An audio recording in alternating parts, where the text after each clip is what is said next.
Meeting will now come to order. Let's all stand for the Pledge of Allegiance. Attention, salute, pledge. I pledge allegiance to the flag of the United States of America and to the republic for which it stands, one nation, under God, indivisible, with liberty and justice for all. Mrs. Almond, please call the roll.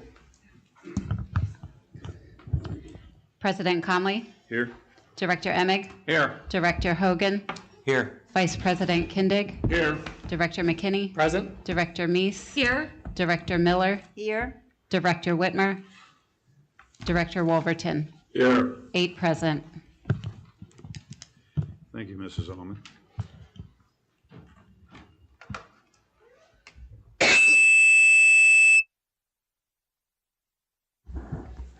Is that yours? I think so. Maybe that was it.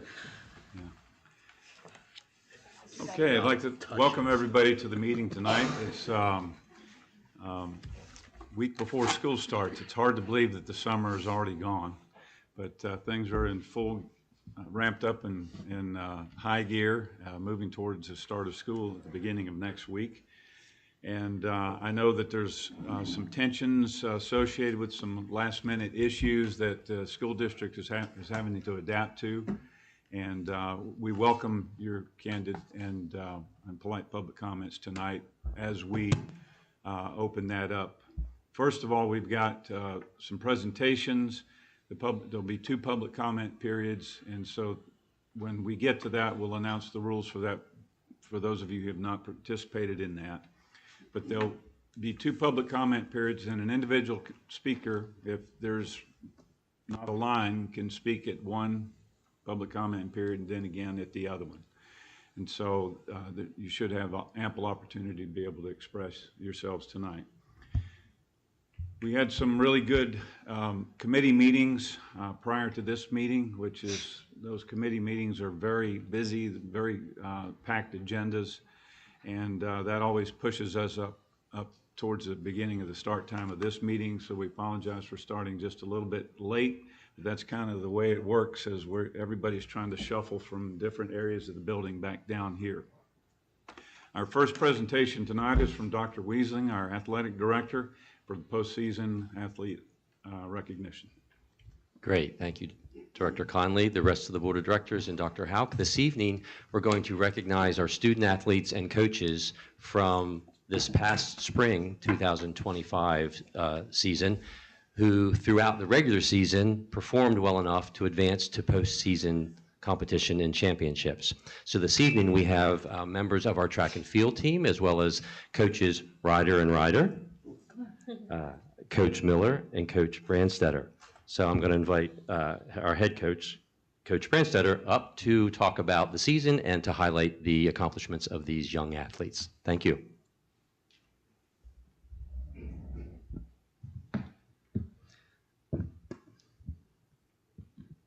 Dr. Houck and members of the school board, thank you for having us here to recognize exceptional student athletes from our track and field teams this past season.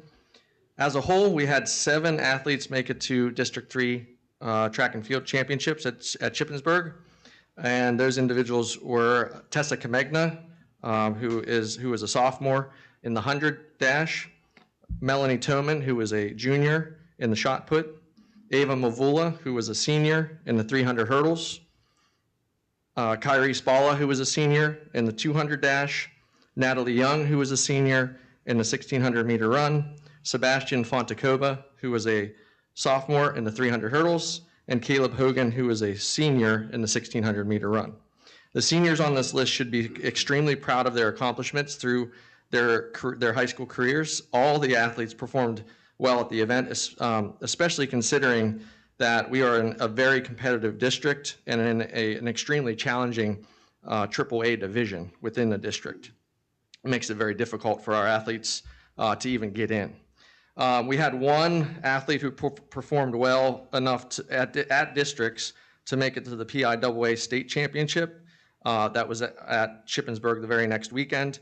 Melanie Toman came into districts with a best throw in shot put for the season of 36 feet 7 inches, which she did very early on in the season.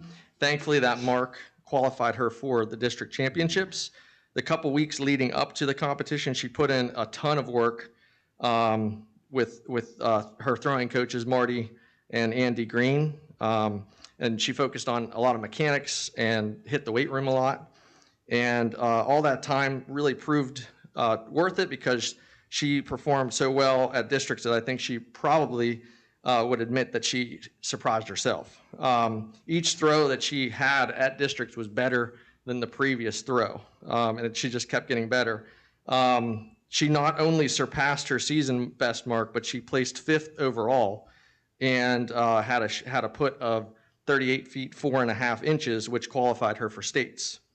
Also, this mark is only 4 inches from our school record, so it was very impressive. She is the first Dover girls thrower to make it to the state championships since 2018. We are very proud of her for making it, and like I said, as a smaller AAA school, it's very tough to make it even just a district. So making it the states is a huge accomplishment. Melanie also has one more year to do it again, and we think that she will do it with Flying Eagle colors. All in all, we had a great season for both the girls and boys squads, and we look forward to many more years of success moving forward. Thank you for having us. Thank you.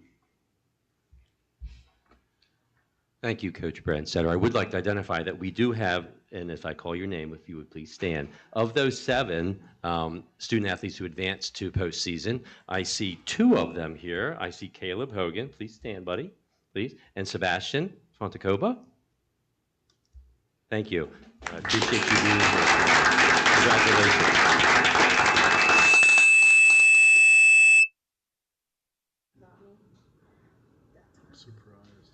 Okay, does that conclude your presentation? I have one question. How much does the shot put, is it still 2 different weights for boys and girls? Is it 12 pounds or is it?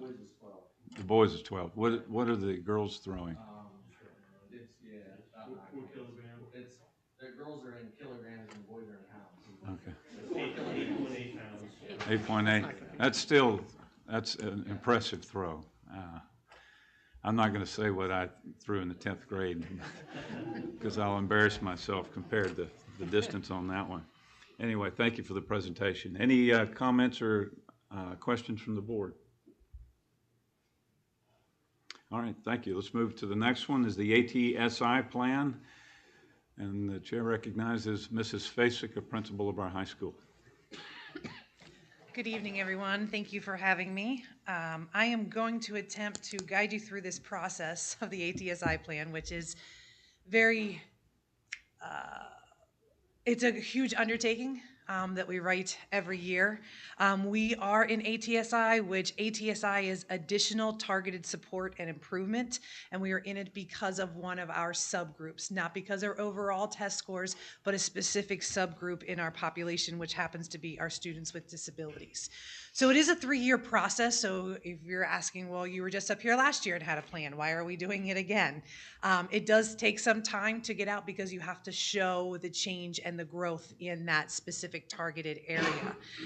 So in a 3-year process, we are working with a team from the IU that they come in. We have quarterly meetings where we review our goals and what our progress is.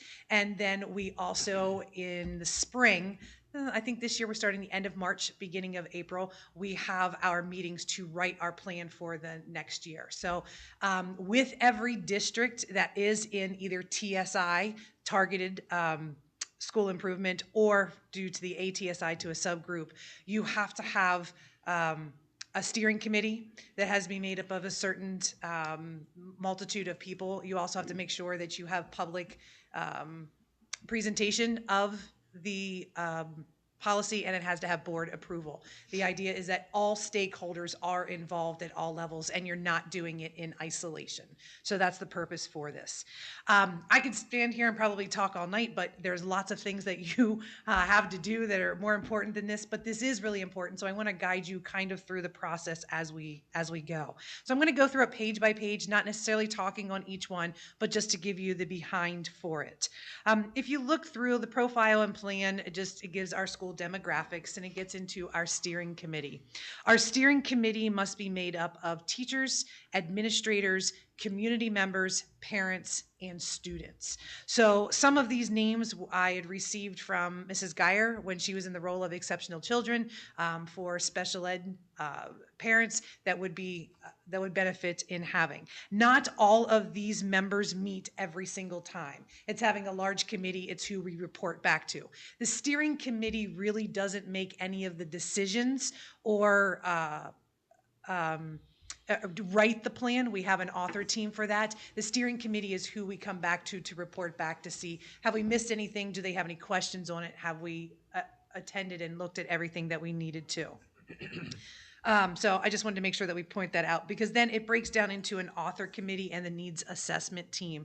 And my author committee and needs assessment team were mainly made up of Pam Snyder, who is our math department chair, Angie Blevins, who is one of our English 2 teachers who teaches the Keystone class, Maureen Keller, who is our instructional advisor, and then Rachel Riekerd, Katrina Rothrock, and Stacy Pisco, who are our learning support teachers. So that's really who is in the classroom doing these things and working with our students. So they are the ones that I have on that author team with us.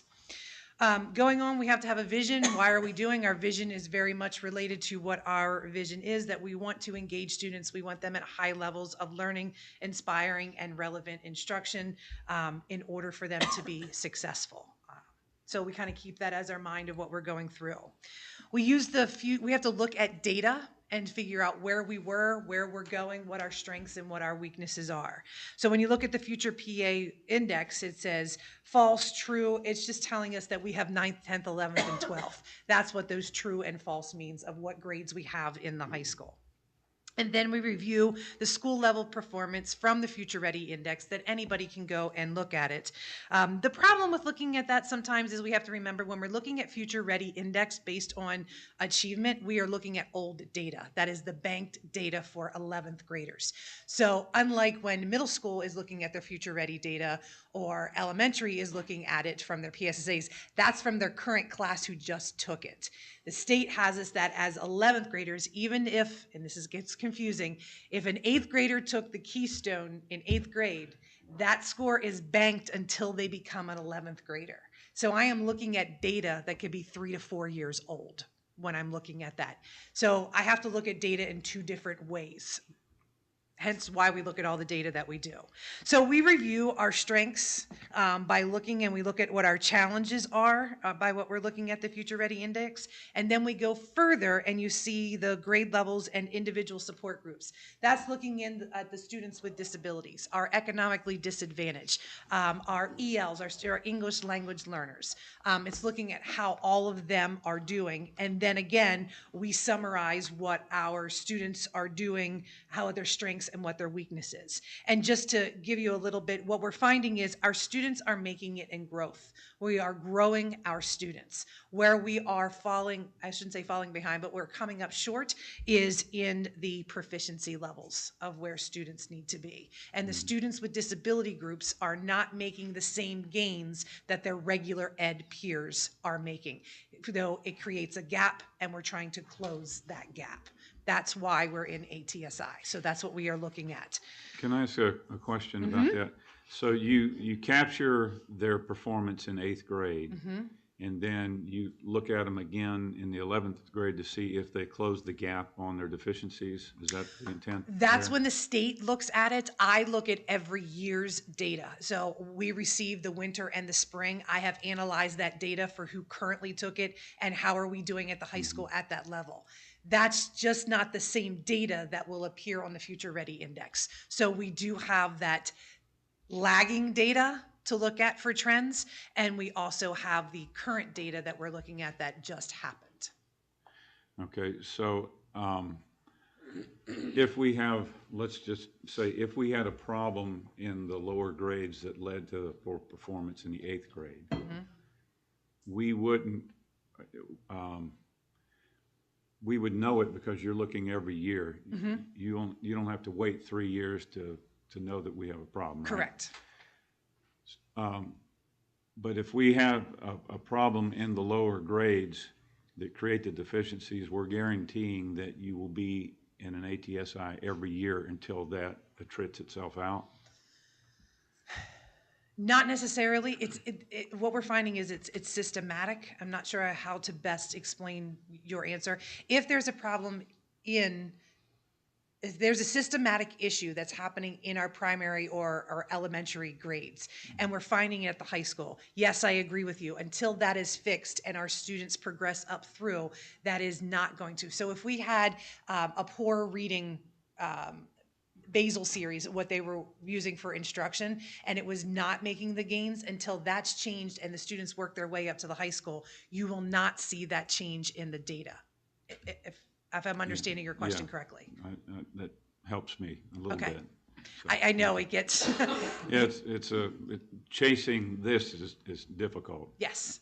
Okay. Yes, because even as you are going in, when you were looking at, testing's important. We need to know where our students are. We need to know how our students are doing, how it aligns to our curriculum. But every year when we take these, for instance, I am looking at the 24-25 data.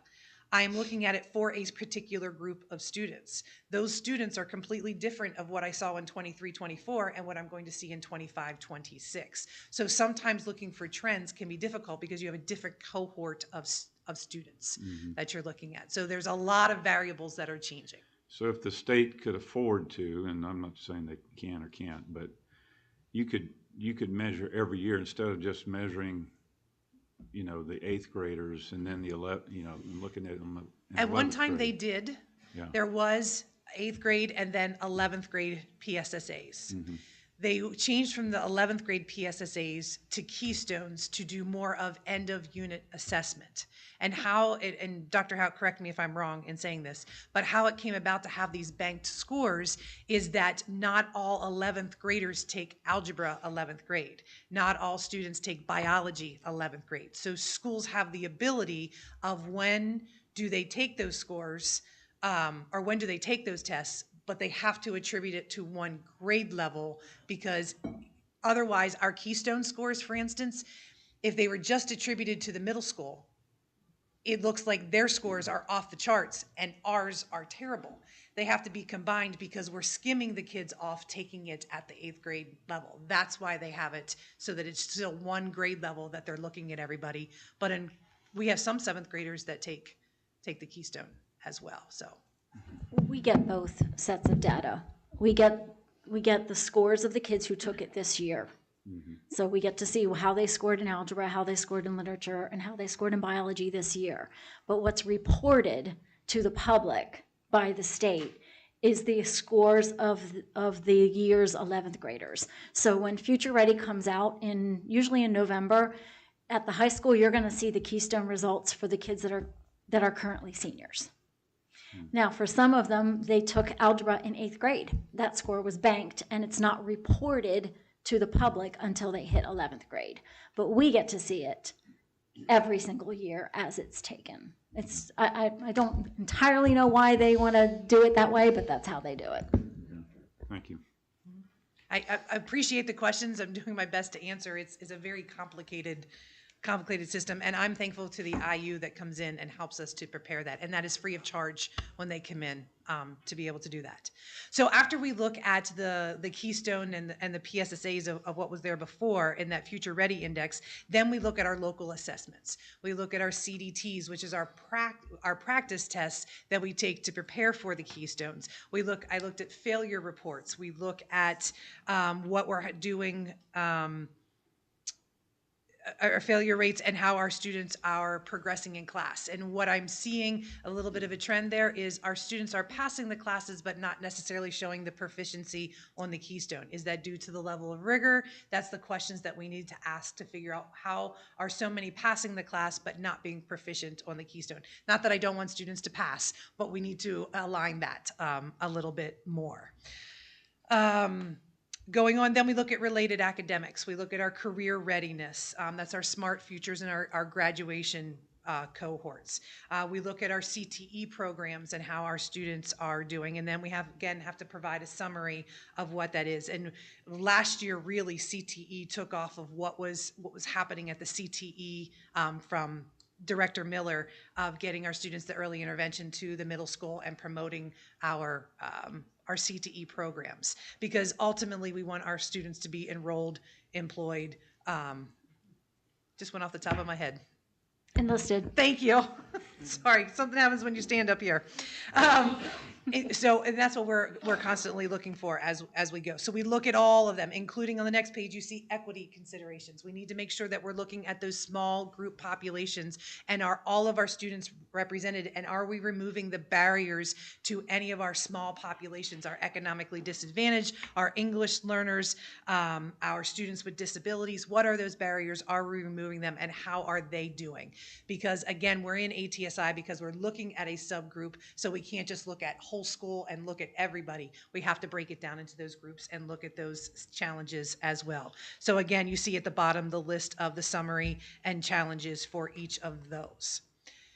Then we also look at the 18 essential practices. So I know Dr. Houck has talked about the 9 characteristics of high-performing schools. Those 9 characteristics come with 18 essential practices they're aligned together. So we went through using a teacher focus group and a student focus group to determine where are we in these 18 essential practices. And that's what you see as being operational, emerging, or functional, how we're doing that. And it's very sobering to stand there and say, we're just not there yet, because there are things that we can do that's better.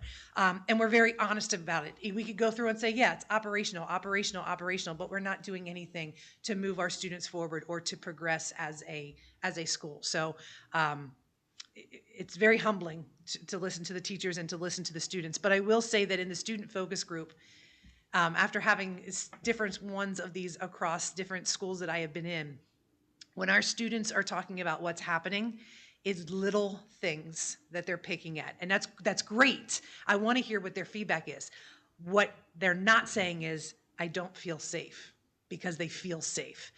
They're not saying that they're not heard. They know that they have a staff and that they have administration that's there to listen and to help them.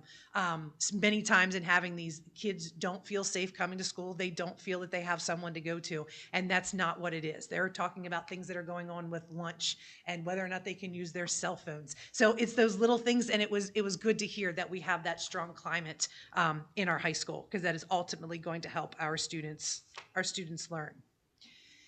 So we took all of that different data that we looked at and we put it into a needs assessment, and we listed all of the things, all of our needs, all of our challenges that we're looking at, and then we had to identify what's going to be critical to the plan. What are we going to identify that is going to be a part of the plan to move us forward in this process? So that's what you see as the true and the false. True, we're going to consider it. False, we're just not there yet. And the most notable observations and patterns at the bottom of the challenges there is what we want to look at is making sure that we are keeping up on attendance and our graduation rate. They are healthy. They could be better, but we want to focus on them, because if kids are in school and they're graduating, they're learning, we're engaging them where they need to be. We also want to focus on students with disabilities in the tested areas to make sure that we're removing the barriers for their learning. And we wanted to work on common assessments and utilizing an MTSS model, which MTSS is a multi-tiered support system, making sure that we're providing interventions at the different levels, not waiting until we've got a sudden problem and then just trying to, it's triaging as you go along instead of trying to perform surgery on every student that isn't making it. So we're developing that MTSS plan. So on the next page, as you go in, again, there's more of the challenges, and these are the ones that we had picked that we were going to be able to use in order to write our priority statements. And by the way, this is about 8 to 10 meetings that we're doing this that last about 2 hours each. So this is quite the amount of work that goes into this. A lot of talking, discussion, collaboration, going back, rethinking. But what we decided is our priority statements is that we want to look at those skill gaps, and we need to scaffold instruction to meet the needs of students and increase achievement levels. We want to implement evidence-based strategies to mitigate the skill deficits while providing access to grade level materials. We want to make sure that we're using data analysis to drive instructional practice to increase students' content mastery. So they became our priority statements, which led us to write our 3 goals that we have. So the first 2 goals that you see, one, it has student growth goals SM and one student growth goals YR. We have 2 different types of classes in the high school. Our biology and our English classes are based on semesters. So therefore, I can't look at them in a year long. I can only look at them in a semester. So if you look at the first one, our goal is that by the end of the year, end of each semester, in English 2, and Algebra 1 that are the semester class, they will meet their individual growth goals. So we give a baseline assessment in the beginning of the year in September, then we analyze that data, provide goals, help them to write goals, provide the reinforcement and instruction, and then we retest in December to see how they did at making them. And then I have to report back to that 4 times a year. The second one is for our year-long algebra students, and we test them 3 times a year with the benchmark going through, working on their goals and moving forward in order to hopefully get to them that 80% of them are on track to being proficient on the keystones. The last one that we used is talking about that continuous improvement of instruction, of using common assessments to dig into our data analysis to drive our instruction in the classroom. How are the students doing? What are we doing with those common assessments? How are all of our students learning and identifying? Is something not aligned in the curriculum that we thought that it was? Is there a rigor level that we're not asking deep enough questions that they are on the keystone, that there's a misalignment there? Is it a teacher issue that a teacher's not teaching a portion of the curriculum? We have to look at all of that, and using our data is the way to go for that. So those are our 3 goals and how we came up with those 3 goals by looking at all of our strengths and needs. And then we had to put an action plan in place, and our action plan is, well, how are you going to meet those goals? And specifically, what is the professional development that you are going to provide to your teachers? And this is provided by the IU free of charge because this is part of the ATSI plan. I get so many days with them that they come in to do. So we're going to focus on data analysis and flexible grouping. That means we're talking about the Firefly, which is a benchmark similar to the CDTs that we have talked about, how we use the CDT instruction, and how we analyze that data, and making sure that teachers are actually given time and have a data protocol for how to analyze data. And that's one of the things that we talked about in our academic leadership team, is developing that data protocol. When you have it in front of you, what do you do with it? Just looking at numbers can be overwhelming and you can go down 1,000 rabbit holes. But what are we doing to find what the trends, what the patterns are in our data, that we can make adjustments and we can provide those reteaching opportunities in the classroom? And then the last page, I kind of got ahead of myself, is the professional development that goes along with that action plan. And then the final piece is the approval and the signatures of the board. I know that was boring. It was long. There wasn't a fun way to necessarily do that, but try to answer as many questions of yours as I can. Well, we're going to be taking this up, as a matter of business tonight to approve it. Essentially, we're taking your word for it. I mean, I know as far as I'm concerned, the report itself is pretty nuanced, and, this is not released to the public, is it? Other than being on this website? Is this only going to be on the school's website? This will be, yes. We do have to publish what our plan is. Yes, there's no secrets in here. In this current form? Because there's a lot of things on here that if it states something true or false, it doesn't mean, yes, it's a condition, or no, it's not a condition. It's just whether or not you included it in the plan, right? Yeah. So it's hard to, as a novice, to look at this stuff and determine what it is. But I agree with you. you recommend adoption of the plan? I do. I do recommend adoption, as does the IU, my facilitator, Corinne Connor. She does as well. We work closely. In fact, I've been doing this since I started in 2020 coming in, and this is the most excited that I've really been about a plan, because I think we're starting to really get to the crux of the issues, and being able to talk about MTSS and being able to talk about common assessments. I do think that we are going to do good things. I can't tell you what the result of them will be and if we will be out of ATSI, but I know everything that's in here is beneficial to all of our students. Any questions or comments from the board? So a student can choose if they're going to take algebra for a year or for a semester? We determine that. So we look at their PVAS projections. We look at how they scored in their math class, 8th grade pre-algebra.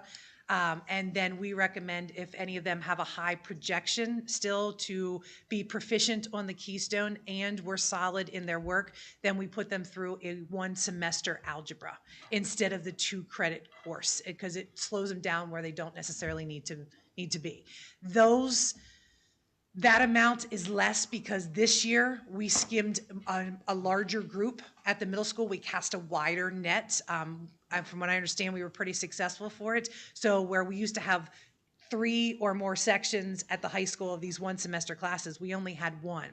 So what it did was actually make our scores look like they dipped, but it's because we skimmed off another layer at the middle school. So when you're looking to that year to year, our algebra scores actually went down, but when we will look at it in that 11th, looking at all 11th graders, it will still be the same level. So you advise the students which to take? Okay. Yeah, and one of the reasons that I do that is you need 3 credits in math in order to graduate. If you don't need 2 credits from algebra, it allows you to go on and go into the higher level maths. Not that you can't, but you run out of time. So that gives them more opportunities to work into the higher level maths. And we, of course, allow a lot of parent input in that as well. Yes. Certainly, if a parent doesn't agree with the placement that we're recommending, that's a conversation we have, and most of the time we can honor that. Okay. And one more time, what is Firefly? Firefly is the new assessment that's coming out by the state that is to provide a benchmark testing versus you hear Study Island's doing benchmark testing. They're now producing a state level test for the Keystones that's a benchmark, where before we only had the CDTs, which are diagnostic. And a diagnostic changes, it gets harder as you go through. So it's hard to see if a student is growing because the questions become more difficult. When you look at a benchmark, everybody's taking the same level. Are they growing and taking that benchmark each time? It's a new feature. This will be the first year we're able to use it. Okay, thank you. Mm-hmm. The multi-tiered support system. Yes. PBIS is integrated into that, right? Yes, it can be. PBIS was something that had to be in our plans, and we had to I shouldn't say perfect, but we had to create a system for PBIS. It was a requirement of ATSI. MTSS is more looking at academic concerns, attendance concerns, not as much behavior. It can be behavior, but at the high school, this is how we're focusing on it. For instance, one of the things that we're finding is with failing grades and students getting what they need. So we have created what they call a Tier 1 intervention. A Tier 1 intervention, everybody is doing it. So this year, we're talking about a new way to do grade checks that gives student accountability and the teachers to be able to talk, for them to be able to go out and get the help that they need from the teachers. Before, it was a little more willy-nilly of how it happened, but now it's the same across the board, calling it a Tier 1 intervention. If I have students that are in 4 classes and let's say they're failing all 4, a Tier 2 or Tier 3 intervention might be that I'm taking them out of one of those classes, putting them in a study hall so that they can have an intervention to work on the other 3 classes rather than failing all 4 classes.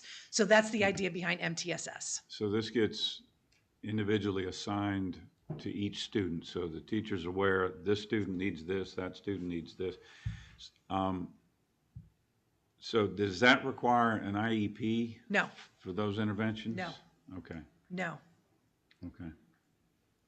It's to help all students, but focus on, and some of our students do not qualify for an IEP, still need some adaptations, modifications, and removal of barriers to the learning. So how do we help them to do that within our resources? So when you say you're the most excited you've ever been about this, what stands out about what you think you've developed this year? Digging more into the data analysis, and we're going to have every teacher create a data wall, whether they are a Keystone class or not. Developing or finishing up the development of the common assessments and having real local data to look at, not just state scores to be able to look at, making sure that they're aligned. And provide, I think with MTSS is many times we look at MTSS that we need more resources, we need more money, we need more things. What we're determining or are finding is there's lots of things that we do and can do that don't cost money or don't cost a lot of money that we can really be helping our students along the way. But sometimes when you think about it, we think, oh, you need the most expensive or you need this, and we're realizing all of the things that we do for students and are highlighting them. In fact, we're creating our MTSS, what are our tier 1 interventions, what are our tier 2, and it's a list of, you forget the little things that you do along the way and all of the great things that we do, and if we can do more of it, we can make a bigger impact. You mentioned something a couple of minutes ago about accountability. Mm-hmm. These things that you're talking about now, is that associated with teacher-student accountability or Yes. peer-to-peer accountability? The goals, the data coming from the teachers is the accountability, but also with student accountability is they need to understand when it's advocacy, when are they not doing well, when are they struggling, how do they get the help, and reaching out and asking for that help. Not all students do that, and it's holding that accountability with them that they know how to do that, scaffolding and providing them those resources to be able to do. Well, when you're looking at the data and it comes back, and if our scores drop, and deciding which teacher it's attributed to, and we get averages for our teachers, there's those conversations with teacher-specific data as far as accountability. What's the issue? If I have 7 teachers teaching algebra and 6 of those teachers are blue, meaning they're showing growth, they're doing everything that they need, and 1 is red, why? We need to have those conversations and discuss why they are red. And we can't always say it's the students. What are all of the things that we need to look at? Okay. Any other questions, comments from the board? Yeah, for the high school, are you going to have hallway pass on the tablets again? Mm-hmm. You're out. Okay. When does that contract run out? It did over the summer, and we renewed. Okay. I built it into my budget last year for this year for coming in. In fact, part of this that we're doing for our interventions with our grade checks uses that Flex Pass system, so it's integrated. That's a great question. It was a well-spent $7,000. Thank you. Did we identify any trends that required intervention, I guess, with some students? Yes. Quite a few of them, I'm Yes. assuming. Yeah. What we did with that data, just to go over to it, we would look at that at the end of every week. I would pull who my top 5%, my frequent flyers in the building. And then I would list those, and I would look at what were their grades and where were their grades. We had some that were top 5 flyers but had A's across the board. Well, their time out was well spent in what they were doing. Others, though, if they were failing 2 or more subjects, then we put them on restrictions. And then we showed them, and we could show them the data of what was changing. And then we looked from the beginning of the semester or when they went on to the end to see what that improvement is. The more time you spend in class, the more likely you are to be succeeding in the classroom. We were also able to see encounter prevention. So if Johnny and Susie are dating, and every time you turn around, Johnny and Susie are out in the hallway together and teachers are complaining, now I have evidence to look at and say, yep, every time they're out, I can see those encounters together. But the next step to it is to be able for each teacher to write their own pass for MMA. And they say that they have 5 spots in their room, and this is for extra instruction. Then students can go and sign up to go into those classes, as well as clubs, but to get that extra help. Very good. That's good stuff. Anything else from the board? All right, thank you, Mrs. Fasek. Thank you.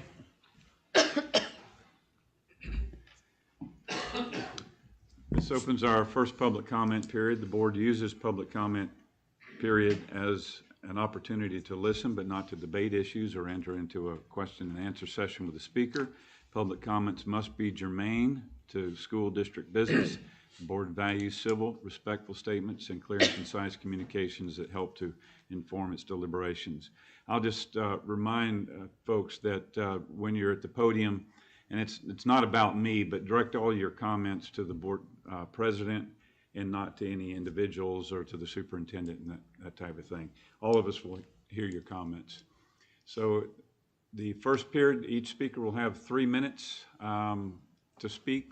Timer will be up there, and I'll ask board members help me pay attention. Sometimes I'm focusing on the speaker and I'm not paying attention to the clock on my lap. The second public comment period will have 2 minutes per speaker. So, yes, please state your name and your address. Maria Nanowartz. I have a 9th grader and an 8th grader here in Dover School District. And I did have an opportunity to go to last night's 9th grade orientation. And to be honest with you, I came home, sat in the dark and cried. And it wasn't because I was angry or upset or anything like that, but I got to watch a 9th grader running through the hallway so excited about going to high school. And I kept thinking back to when he was in kindergarten and wouldn't let go of my finger and had me go everywhere with him. And I really and truly believe that the reason he is the person he is deals with the staff, from Dr. Wiesling, who was the principal when he started at Live with Miss Lamb, up till last year, and his 8-3 team that he was in class with. When he started, he was behind and needed special resources. And this year he will be taking 2 honors classes. And that is all due to the hard work, not just that he has put in, but that his teachers have put in with him. And I really want to just give you guys all a round of applause because I am so proud of each and every one of those teachers. Thank you, Ms. Moore.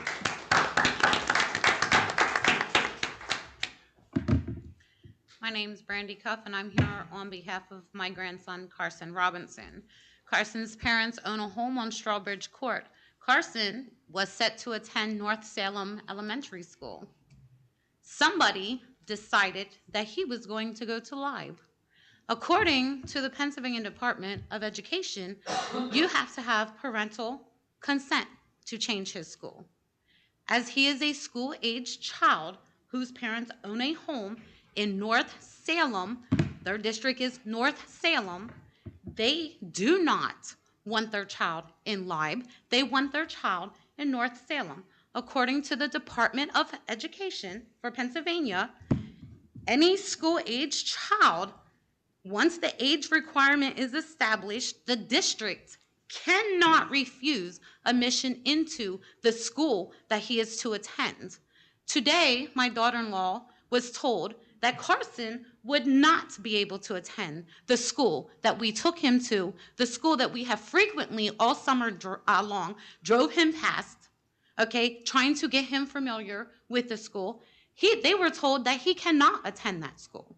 My plan, as of 8 o'clock tomorrow morning, is to be on the phone with the governor's office and back again with the state of Pennsylvania, the Board of Education, to let them know that I have voiced my concern in this meeting tonight, and I will do whatever I need to do and file lodge whatever complaint I need to file to make sure that Carson Robinson, who lives on Strawbridge Court, attends North Salem Elementary, as he should have.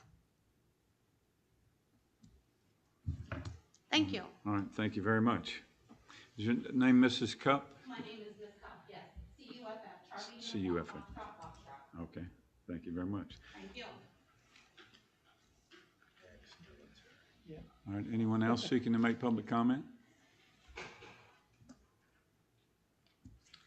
Hi, my name's Kelly Ryder. I am the parent of a senior this year and an 8th grade son. I'm also an alumni of Dover, graduated in 97. And I'm also currently a volunteer coach with the junior high cross country team and the high school cross country and track team. So I'm here to propose a junior high track program to be started. Currently, we are only one of two districts. We're only one of two districts in the YAIAA League that don't have a junior high track program. Kennerdale is the other district. I do realize that most of the concerns come down to starting the costs starting the program. And I'm sure most of that would come down to coaching salaries and transportation. It is a feeder program with the high school program already in place, so the facilities would be shared with the high school program, so the track, the jumping pits, the mats, the hurdles, the batons, throwing fields, and all the implements. Not all of the throwing implements, because there is a couple that needs to be purchased because of the weight difference from junior high versus high school. I did look at some of the costs that we could discuss if you wanted to on some of the shot put prices, which would be the only implement. So the shot put for, I won't get into all that just because I don't want to run out of my time. Coaching salaries, I kind of did an estimate, and I know you guys have a whole system for determining the coaching salaries and things like that, but I would estimate about $2,000 a season for a head coach, and assistants being anywhere from $1,600 to $1,800. 4 coaches would be preferred for a junior high team when you have sprints, distance, jumps, and throws, but depending on the turnout, we could probably get away with 3 to start. Transportation costs, I'm unaware of what the costs are, so I couldn't estimate what that would be. Coaching salaries, I kind of could get an idea. But I will say that with track, it's not a program that travels a lot, so it wouldn't be a huge amount of transportation costs. It's not like another team that travels 2 or 3 times a week. A large cost that we could avoid would be uniforms, because we would be able to share those with the high school, and Coach Brandstatter saves all of those uniforms, so we would have those. In the junior high, we have the option for 2 sports for the girls in the spring, volleyball and soccer, and the boys only have 1 option of soccer, so this would open that up. One of the great things about track and field is its inclusivity. It's one of the only sports that caters to all different body types, abilities, mentalities. A more quiet student would be able to participate without feeling like they need to be super aggressive. A student unsure of whether or not they would make the team would probably not have a problem. A student with a typical athletic build would potentially be one of the best throwers on the team and have a good mental boost. But it does come down to what's best for our students, which is always what we look for. And it's been shown time and time again that students who compete in athletics perform better in the classroom. But when it comes to track, we tend to see even better, grades. So Melanie Toman is a perfect example. She went to Dallastown in junior high. She's one of the people that was talked about with our program. She went to Dallastown and she did their junior high program. So she had a lot of knowledge coming in, so that helped her. So thank you. All right. Thank you, Mrs. Ryder. Good evening. I'm Jason Ryder. I'm here to piggyback on what my wife just talked about. First, I'm just going to start with a letter we received from one of our parents addressed to the board members here. Dear Dover Area School Board members, as Coach Kelly Ryder has shared, our school district desires the opportunity to have a junior high track team. Out of 15 districts in York County, only 2 districts, ours included, do not have this opportunity for our students, placing our high school track team at a disadvantage since there is no junior high team feeding it. We have amazing athletes on our high school track team. Imagine with me just how amazing they would be if they'd had additional opportunities to build their skills in 7th and 8th grade. It is known that students who are involved in middle school sports perform better academically, build healthy habits through promoting physical activity, teach teamwork and problem-solving skills, and build confidence. The National Federation of State High School Associations believes that middle school level education-based activity programs, in this case sports, exist to connect students to the fabric and culture of the school, which leads to academic and lifelong success. Running provides an athletic outlet unlike many other sports because it supports individual and team success. Track is unique because it offers many avenues for a child to be successful, whether they choose to be a runner, jumper, or thrower. Students who may not have found their niche in other sports often find it in running. My daughter is a prime example of this. She will freely admit that her hand-eye coordination isn't great, so there are many sports she never considered an option for herself. And then she found running and cross country and has truly found her people. In the May 2023 issue of High School Today, Rhonda Farney, a basketball coach from Texas known as the nation's winningest high school girls basketball coach in the country, was quoted as saying, "A successful sports program from middle school through high school requires a cohesive approach that focuses on skill development, teamwork, and the creation of a positive culture. The program must be sustainable, requiring the buy-in of multiple people. By creating a program that is integrated, sustainable, and successful, students can develop their physical abilities, social skills, and achieve their full potential. Imagine what the potential of our high school track team would be if students had an extra 2 years of learning running, jumping, and throwing skills." I know there are likely potential logistical and financial concerns in adding an additional junior high sports program, so I ask you to consider how a junior high track program could potentially be integrated with the high school program, or begin with the running aspects of the track before adding the field components. I once heard a coach say, "We want to actually be good, not just Dover good, York County good. All right, we want to be good, not just here in Dover." We all want the best opportunities for our children, so let's let these opportunities begin in junior high. Respectfully submitted, Corey Snyder, mom of an 8th grade cross-country runner and a 10th grade cross-country and track runner. Me personally, as a former track athlete, health physical education teacher, high school coach, collegiate coach in track and field, and currently a volunteer coach at Dover, I've seen the wonders of a track program, what it can do for students. I've seen students that were on the wrong, quote unquote, wrong path in the principal's office in elementary school. They get to the middle school, they find their niche in track, and they're all of a sudden they're good, okay? So please take it under consideration. Thank you very much, Mr. Runner. I appreciate that. Anyone else seeking to make public comment?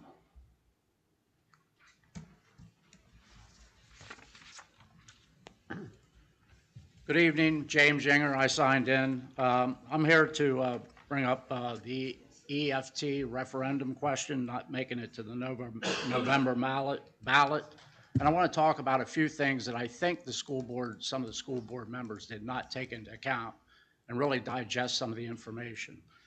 And it actually just started back at the beginning of January when one of the school board members mentioned about a retiree finally pays off his mortgage and he feels like he doesn't own his house. Why? He doesn't own his house? Well, guess what? Because he has to pay a rent, like a tax.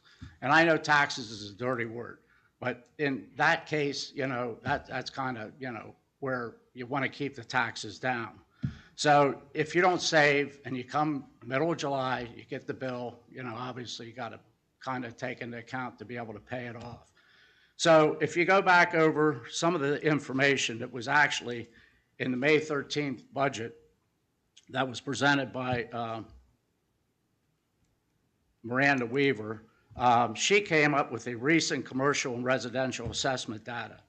And Wawa's assessed value was at $1,508,000, and that equates to $36,655 in real estate tax at face value. In order to fund the deficit, the district would need to have additional 65 Wawas in Dover. Now, I don't know about you, but I don't want any more businesses that are taking up space that we already have enough gas stations. Move-in storage was assessed at $1,715,000.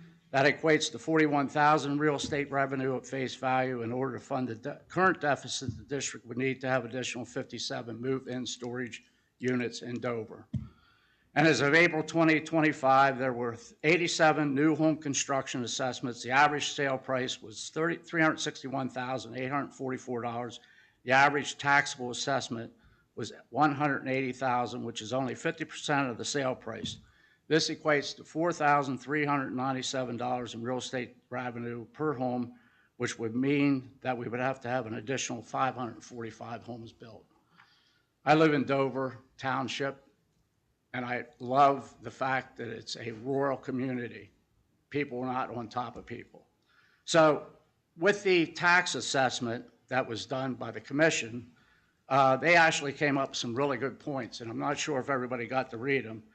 But probably the biggest point that really came out of this was if you actually digest the information of the average wage earner, if this was passed, would only have to pay an additional $454 a week.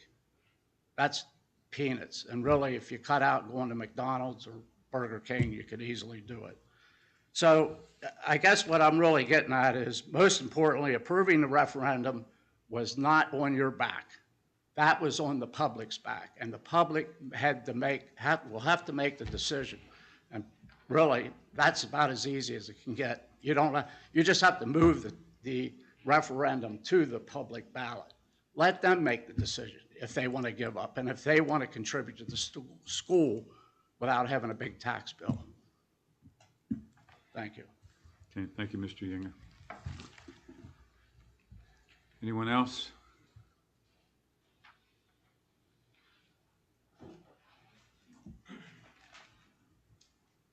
Tyler Wagner, I signed in. I had no intention of speaking, and I'm hearing about this idea for a junior high track team. I think that's a great idea. I think it's something that should definitely be looked into. I can speak from experience as a young kid in Dover. I had terrible eye coordination, hand-eye coordination, was not good at sports. So I just didn't do anything till high school and then did track, and it was phenomenal. And I can't imagine how much better it would have been if I'd had the opportunity to do something like that in middle school, and what a benefit it would be to the kids to have that experience going into high school. And like they said, it's inclusive, that there's always kind of something for everybody at track to be included. And I think it's at least definitely worth looking into. It sounds like a phenomenal idea. That's all. Thank you. Thank you, Mr. Wagner. Anyone else? All right, the public comment period is closed. This takes us to our board committee reports. Agenda item 4.01 is the Educational Excellence Committee report. Director Miller is recognized. Thank you. So we'll begin with some old business. There was discussion at a previous meeting about budget cuts from Title II, III, and IV, and we are so happy to announce that those grants are back open, and they are due on September 30th. And so we're very happy about that. Still waiting on the state to finalize their budget, so that at this point, Dr. Houck stated that we should be okay, but we certainly do encourage the state to get their budget taken care of, as we took care of ours.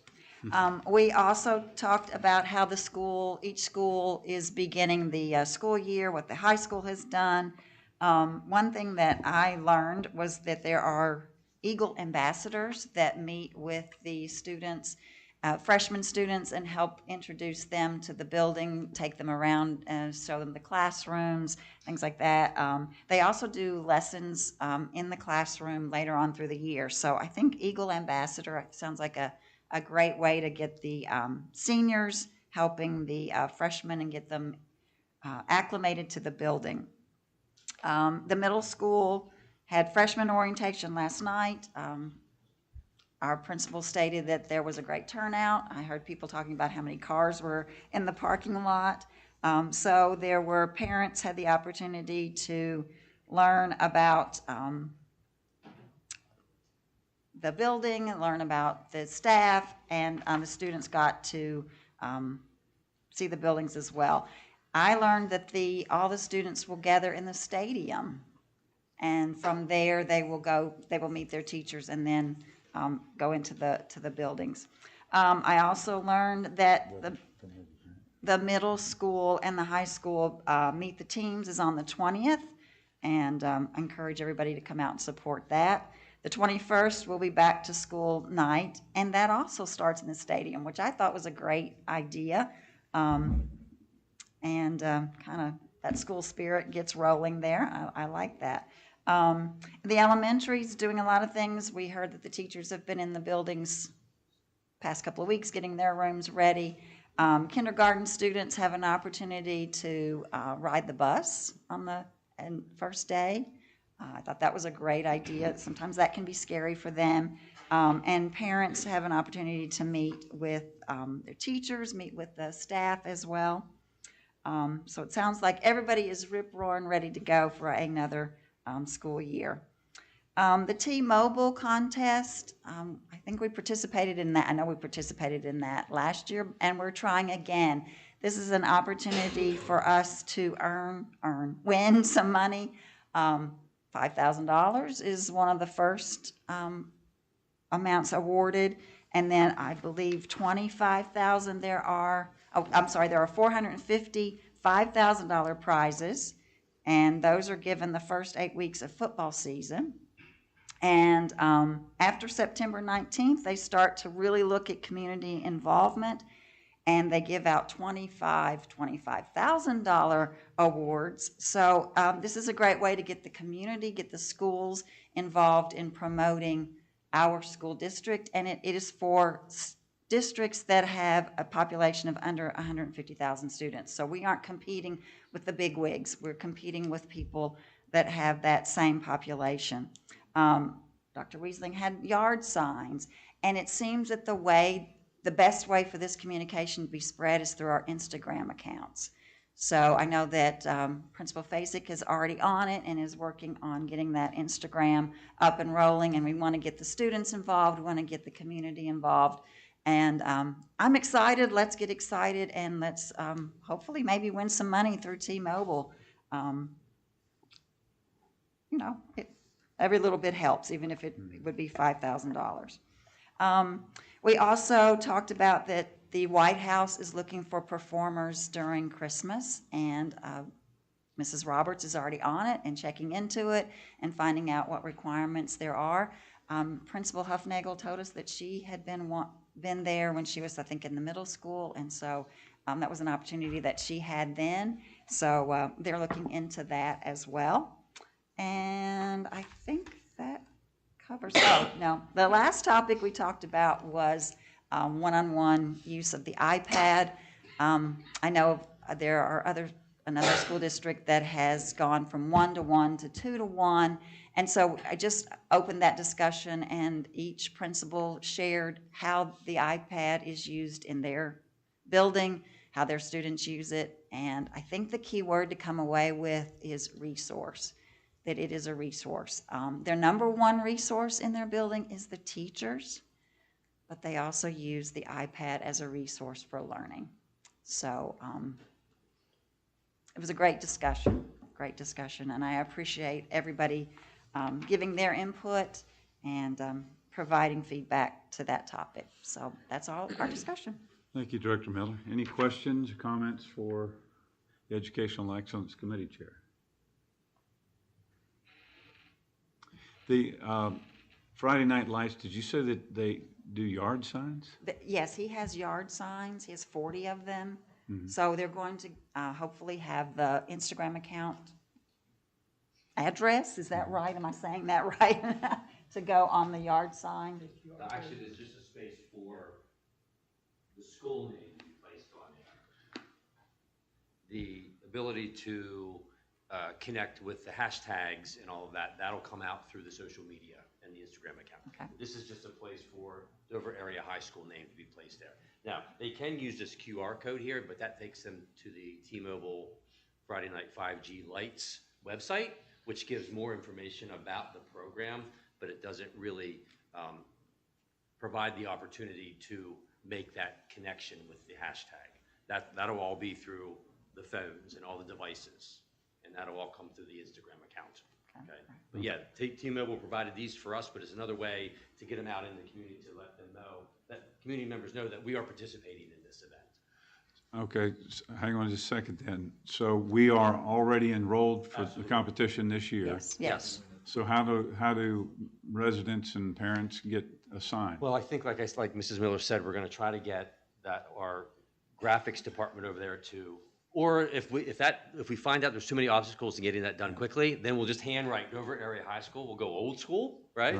But once we get these identified, then I think Dr. Howe, maybe make them available through stopping in at the district office or something like that. Well, but Mr. Perkins is working with me on getting all this information out and a letter out to the district and the community about our involvement and what they need to do in order to participate and get the social media posts out there. That's how the success of the program will be evaluated or assessed through T-Mobile, is what are we doing to promote that? So it's how many people, use the QR code or go online? Go on, use social media platforms to hashtag this event. So it's about creating a buzz. Yeah, absolutely. So is that the primary criteria they use to determine who the winner is? Yes, as a matter of fact, it is. The amount of community involvement and support and social media posts demonstrating and highlighting a lot of the excitement that community members and district members are seeing and experiencing at the events and at school. And it's a community-wide kind of, but it is assessed, your success, and votes are determined by the committee assessing what that looks like. Okay. How much effort you're putting in as a district and community to the social media frenzy of celebrating our successes. Excellent. Okay. I'd like to hear more about that. So I yeah, pre-registered the district back in December, and that enabled us to receive an email to make us alert us that in July the application process or application window opened, and so I submitted the application with help from individuals. Dr. Perkins provided a beautiful summary that we had to submit as to what we feel we would benefit with an upgraded stadium. Had to provide the branding logo, our Instagram account, hashtag, other information about the district. Again, as Mrs. Miller said, we needed to indicate that we were a district of residents less than 150,000, and put in the application. And it was confirmed through our T-Mobile representatives that we are on it, and we were on the website right now as listed as one of those schools. Excellent. So we are actively involved in that first level of being eligible to receive $5,000. Okay, very good. Thank you. Thank you for Dr. coming Wilson. up and explaining much better than I did. I appreciate that. All right. Any other questions, comments for this committee? All right, thank you, Director Miller.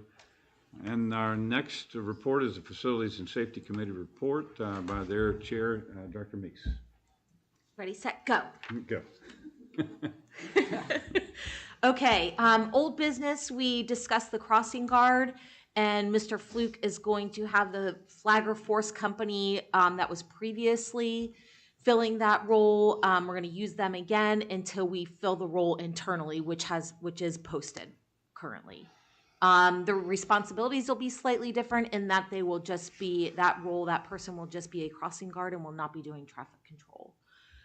They continue to work with EMB on how to get the buses out efficiently and safely. Mr. Fluke and his team gathered almost 500 pounds of plans for the district, buildings plans, and loaded them into engineer vehicles. And then the engineering company is going to digitize those, so we'll receive those in digital form, which is really nice. Yeah. North Salem, the middle school, the admin building, Dover Elementary, all the interior walkthroughs are complete, and all the exterior walkthroughs are complete with the exception of the high school, which is scheduled shortly.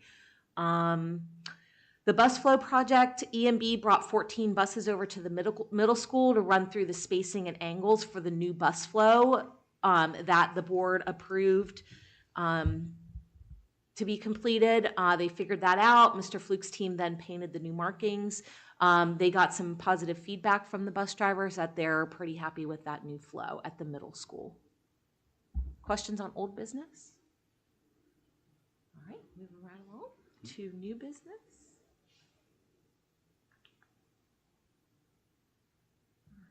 All right. The PennDOT grant that Mrs. Miller brought to the administration's attention was reviewed by Mr. Fluke and Mrs. Weaver. Bless you. You're welcome. And they need direction from the board on whether or not we want to apply for that grant. The problem is that we're under a bit of a time crunch because we have to submit a draft by September 5th. So I think that we should tell the administration to go ahead and apply for the grant. If we get approved for it, we can then decide if we want to do the crosswalk signals. And then we have to pay for that out of district money. And then the grant money would be returned to us once the projects are completed. We do run the risk, however, if we pay for those projects, that we won't get the grant money. Because, you know, sometimes we've struggled to get grant money when we've been approved for it. So, I don't know. It's like a catch-22. I think that we should at least submit the draft version by September 5th. I'd like to just take a minute and maybe get some of your feedback on that, Dr. Houck, and perhaps Mrs. Weaver's feedback on that, whether or not you think it's worth our time to file for that preliminary grant draft or not. It's not, I certainly can. There is no districts that have received that award. Ever since they've started years ago, there's not one single district. It's all municipalities and townships. So, I don't. Okay. I have some concerns in the form of questions. If we build it, is it ours? And are we responsible for it from, you know, forever? If it breaks down, are we responsible for it? I don't think so, because that was a question that came up in our committee meeting. The township takes over, right? Because it's a state road, and then it's become township, and then they take. Well, that particular road is currently owned by us, but the township should be taking it over in October. So they would have to take over any enhancements that we make now or later. But I see your point. Like with the PennDOT road, I don't know. Yeah, it also, you know, it's something I would love to see. I'm a little nervous about a school district taking on that responsibility. It's really not school business to do that. That should be the township that's doing that. And now, if you know the 9 members of the board are on board with doing it, I'm certainly happy to do that. I just have to express that I'm nervous.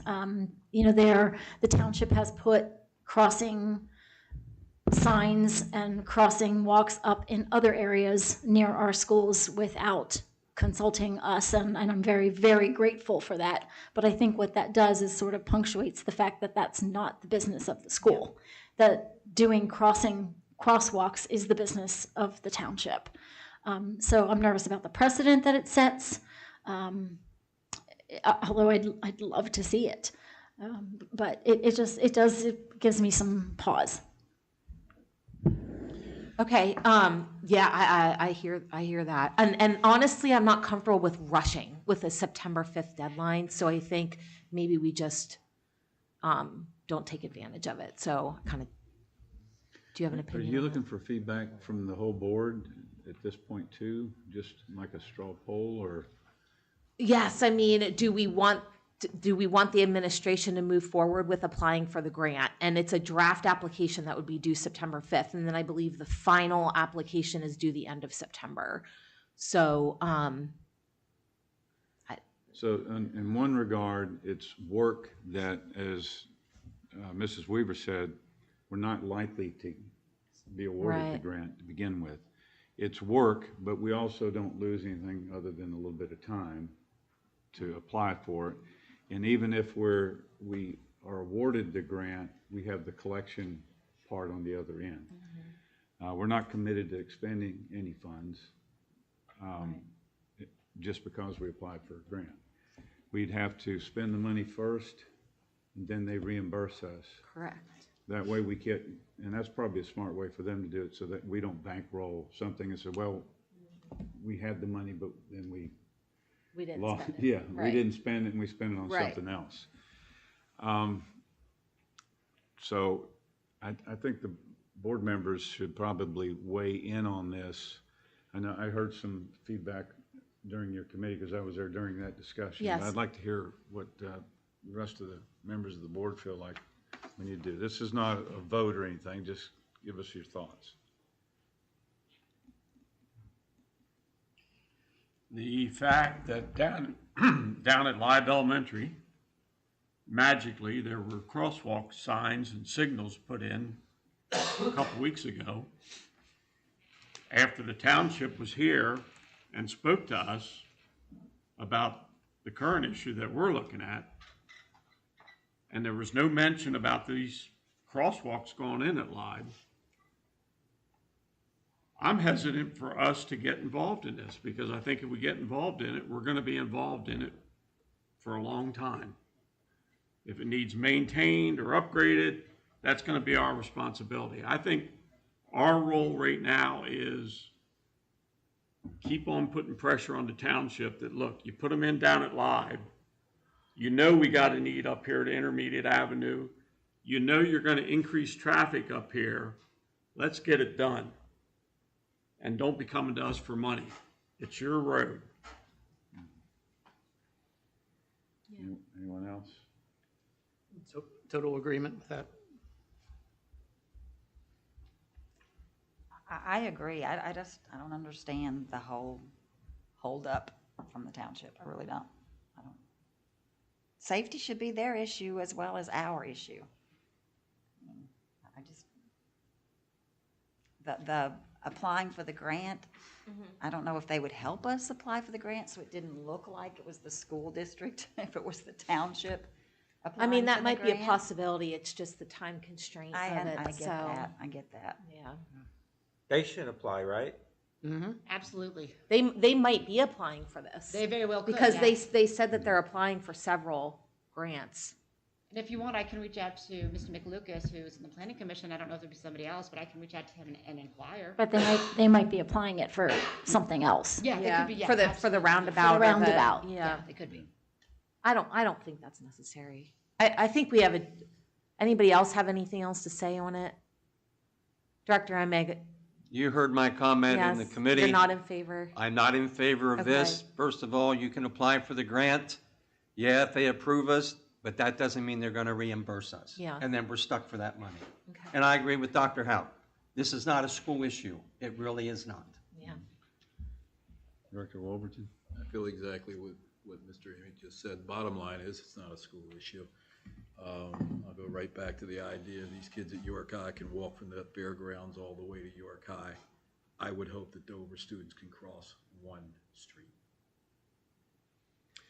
I think Dr. Houck said it very well, that the installation of those crosswalks at Live, they're not required to consult with us. The township can do whatever they want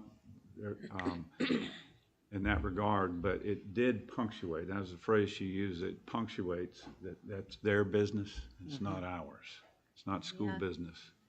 And as far as their applications for grants, I have no idea what they're doing. They don't have the staff that we have, so I know on some grants they've used grant writers.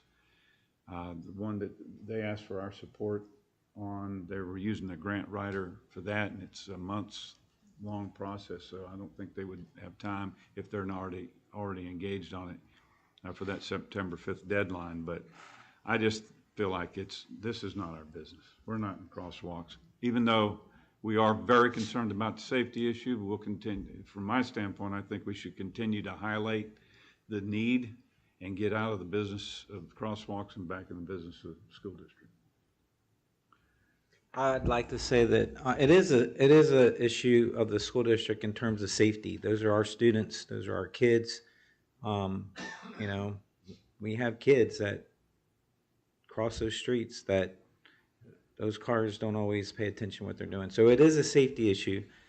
I don't want to get in the business of installing crosswalks, but we had the presenter from the township saying our approval to bring in the redirected traffic from the turnaround, and it was like a unanimous, including myself, that agreed, okay. But there was no saying, like, if we sign this, or, what can you do to help us get a crosswalk? So there's no pressure on their part. They apply for this grant, it's probably going to go to the roundabout. So we're basically tabling this indefinitely, the safety of our kids. That's my problem. And I don't know how to correct it. I'm just saying it sounds like that's what we're doing.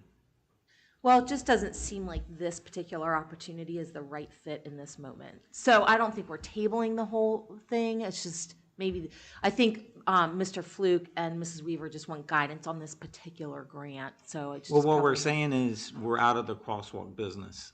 That's what Oh, we're saying. yeah. And Yeah, I'm not necessarily well- in disagreement with that, but we do have a safety issue. We're always going to have that safety issue, but that safety issue has existed since about 1970, 71, when that intermediate school was built, because I was the second class that went through that intermediate school. We crossed that road. Bottom line, it's been going on for the last 50, 60 years. We should always be in the business of improving processes, whether it's I can give one of those bus. conceptual theories too, but the bottom line is, we need to stop doing this every meeting, because these meetings get drug out and drug out. This is not our job to put a crosswalk down there. We spend enough time on this issue, for all I care. Well, we're talking about it because Director Miller had brought up the grant. I And the understand that. administration needs guidance on it. If it weren't for that, we probably wouldn't be talking about it again, but. I understand. I mean, if there's an opportunity that presents itself, we have to vet it. You know, I mean, I get the Safety is an frustration. issue at that intersection. We had a cross guard get hit. It's an issue. So I don't know that we're the ones that take care of the issue. I'm just saying it is an issue. I don't care what they did in the 1970s. You always improve the school. There's always process improvements. That's our job. Okay, well, I'm going to advise Mrs. Weaver and Mr. Fluke to not move forward with that grant application. Good? Yeah, I think that's what you heard from me. Okay. Moving on to the waste disposal RFP, which is on our agenda as an action item. Director Hogan and myself recommend KBS. They are the least expensive of the contracts.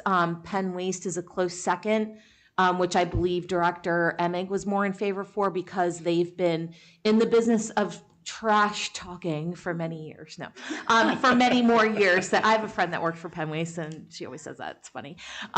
So they've been in the business for many, many years, longer than KBS. So that was. So I just wanted to be upfront with that. So again, KBS is the less expensive option. Penn Waste has been in the business longer. So that's that. But just admit, Penn Yes. Waste and KBS are very close. They are very close. They're Yes. very close to About the bid. $1,200 difference. Yes. Yes.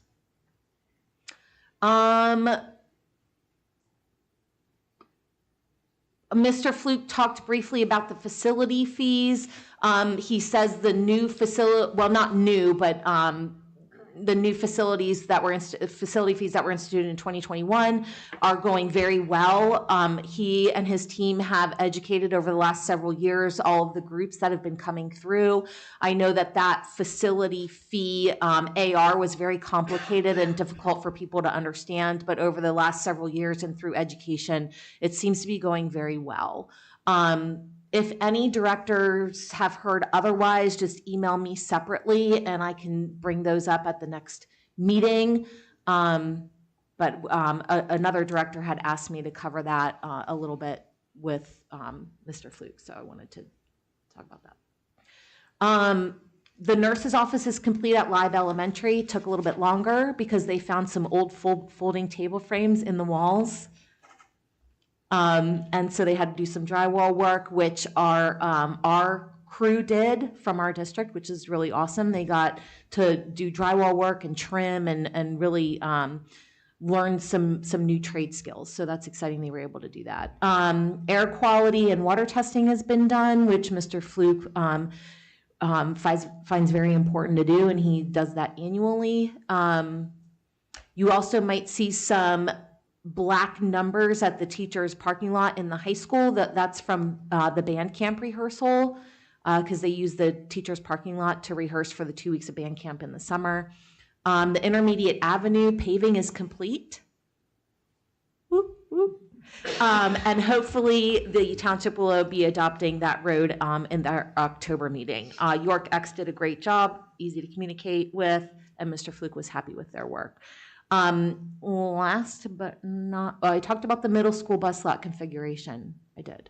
Last but not least, the middle school got a new walk-in refrigerator and freezer. This was paid through for a food service grant. The condensers were moved to the roof instead of in the hall where they should be. The old freezer was, refrigerator freezer was 30 plus years old, so that's exciting. I'm sure the food service department is very excited about that. All right. Ooh, I did it in record time. Very good. Right. Two more things here. Some things from the administration. Mrs. Miller said, you thought I was done. Yeah, right. Mrs. Miller said all the new equipment for the shops are here and about 90% of it's installed. That was grant money that was received before it was spent.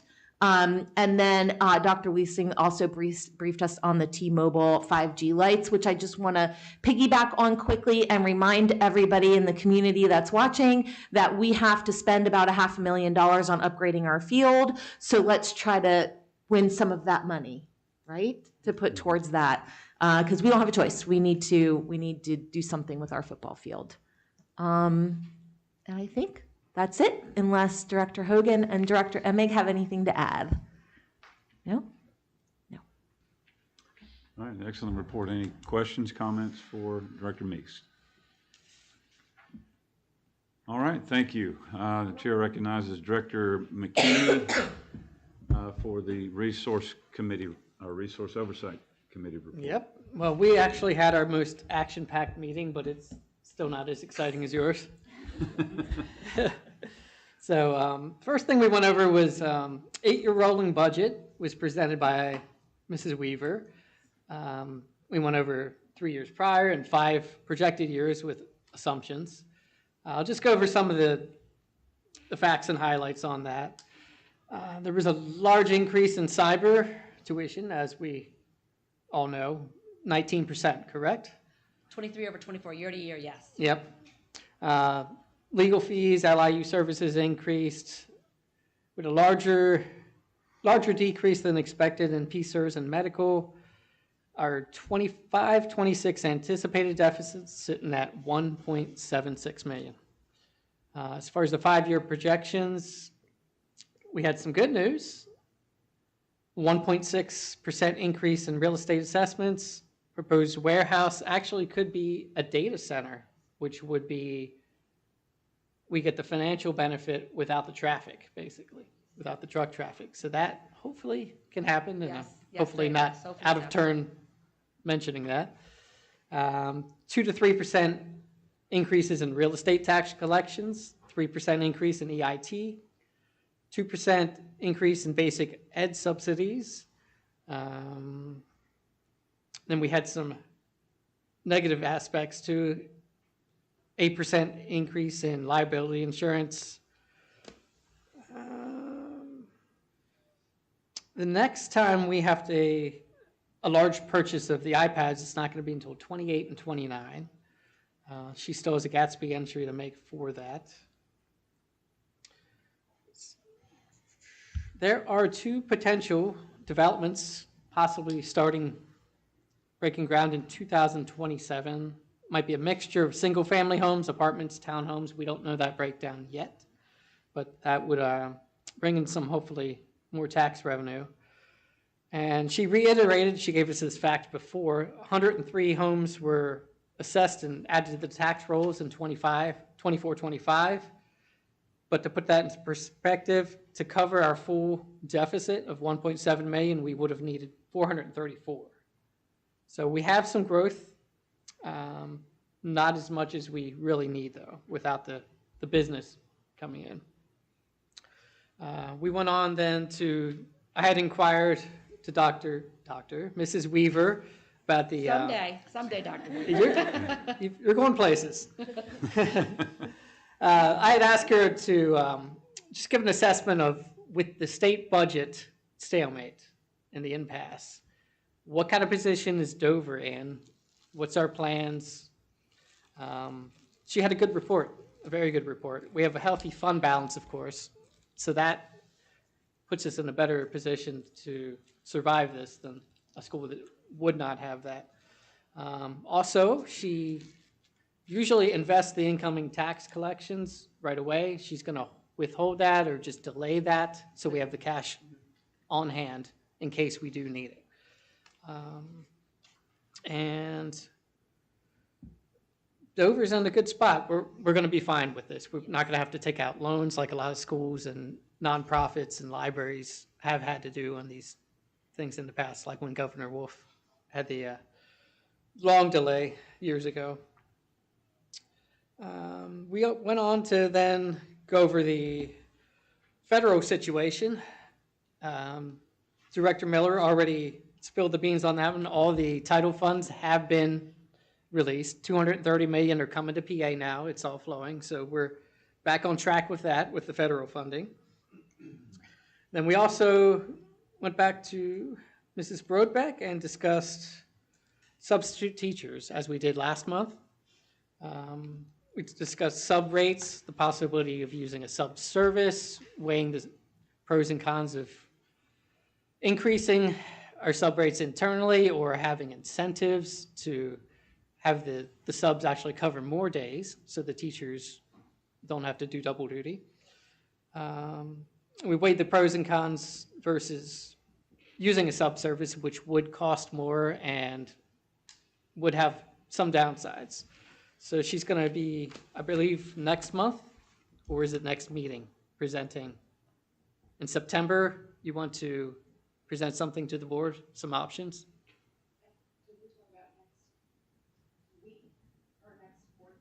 Next board meeting. Next board meeting. Yeah, huh? next board Yep, meeting. next board meeting.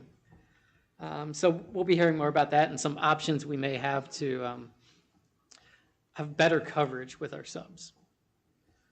And that was everything. All right, thank you. Any questions for Director McKinney concerning his report and the committee work? No, but to move on a couple things so that people do know. I sat in those inquiries, or the Dover Industrial Development Committee meetings with Mr. McLucas. When you mention a data center, what you're talking about is one district had a data center brought into it. It brought in millions to that school district, is what he explained, and it was double-digit millions. So that's why the township is trying to push for that. That is something you need to know. Yeah.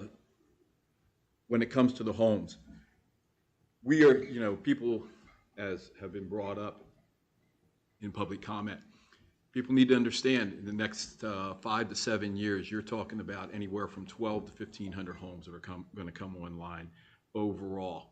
Once again, it comes in phases in some of these developments, and that'll balance out our deficit, which is a big issue to that.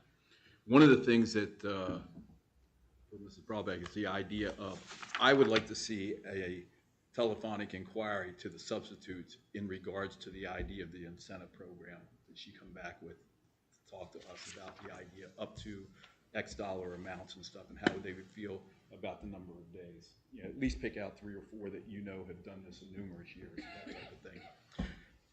And one other thing I thought of, you made a comment about us coming back with a full complement of teachers. Did we hire a physics teacher? Okay. No, we did not. Okay, and that's all I have. Okay. Any other questions for the Resource Oversight Committee Chair? Yeah, that was the other highlight that I did fail to mention. It was reported we had no teacher vacancies to start the year, so that's awesome news. Yep. Okay, I'll ask one more time. Any questions, comments on that report? All right, well, thank you for those committee reports and the good work that our committee chairs are doing and the members that are participating there. Our announcements of executive sessions. We had a workshop / board retreat on July 31st with our consultant from Templeton Advantage, and we, with board concurrence, may have an executive session at the close of tonight's meeting. Our consent agenda for human resources is our next item of business. Are there any questions concerning any of these items, and are there anything that any board member would like to pull out of the consent agenda? Hearing none, is there a motion to approve the consent agenda for human resources? So moved. Director Emig moves. Is there a second?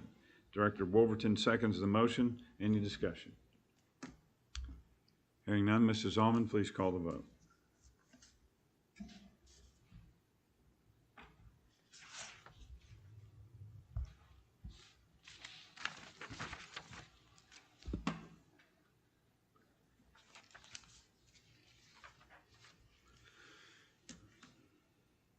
8 yes. Motion carries. I did just want to point out, we do have 2 retirees that are in over 20-plus years, 120 and 124. So thank you, and congrats to both of you. All right, thank you for that. Yeah. Next is our consent agenda for obsolete items. Any questions concerning any of the items listed? Anything that a board member would like to pull out? All right, is there a motion to approve the consent agenda for obsolete items? So moved. Second. Director Emig moves, Director Wolverton seconds the motion. Any discussion? Hearing none, Mrs. Allman, please call the vote.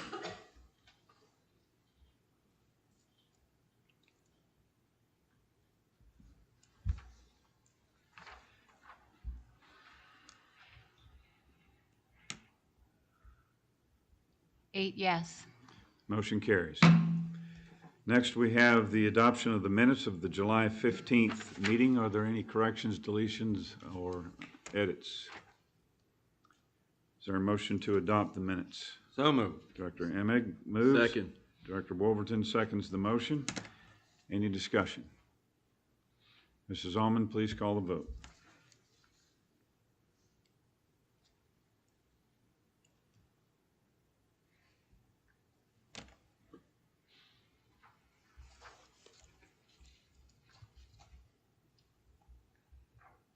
Eight yes. Minutes are adopted. Agenda item 9.01, the bills paid report. The chair recognizes our treasurer for any input on that. Yep, I had no outstanding questions with Mrs. Weaver. I would recommend adoption. All right, is there a motion to adopt? I'll make that motion to approve item 9. Second. Director McKinney moves. Director Emig seconds the motion. Any discussion?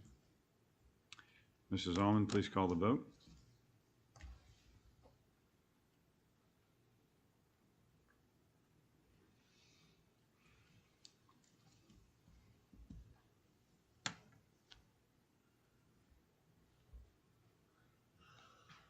Eight yes.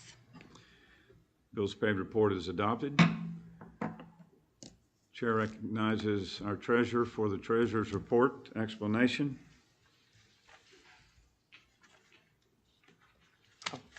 Anything? Oh, yeah, I had given a motion for adoption for both of those items. So Okay, I'll make that motion to approve 9.02 as well. okay. Director McKinney moves. Is there a second? Second. Director Emig seconds the motion. Any discussion? I'm getting the sense that we're ready to go home. Okay, Mrs. Allman, please call the vote.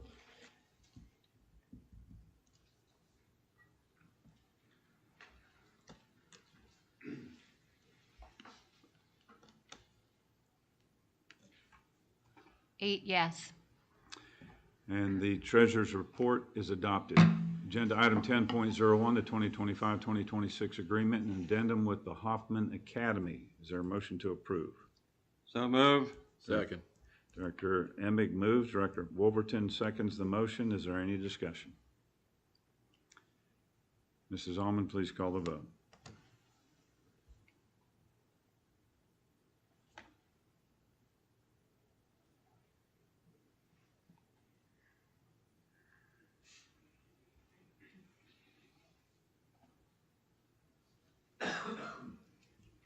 Eight yes.